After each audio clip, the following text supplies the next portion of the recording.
היי חברים, מה העניינים? ברוכים הבאים לערוץ שלי.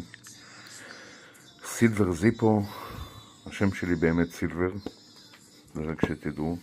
רוצה להראות לכם משהו מצית לפני 21 שנה. כן, היו גם מארזים כאלה יפים, מיוחדים. זו מצית שלפני 21 שנה, אתם רואים, מעובקת. לא נגענו בה, לא כלום. אבל מה שאפשר לראות זה את המדבקה שיצאה מאחורה. בכל זאת, 21 שנה. מקווה מאוד שהמדבקה עצמה לא פגעה במצת, בכרום. בכל זאת החומרים של הדבק. מקווה מאוד שלא. זה אחת הסיבות שאני מסיר את הדבק, מנקה. וכן, אני מחזיר את המדבקה, אבל אני לא לוחץ על המדבקה שתדבק כדי שלא תגרום בעיות בעתיד.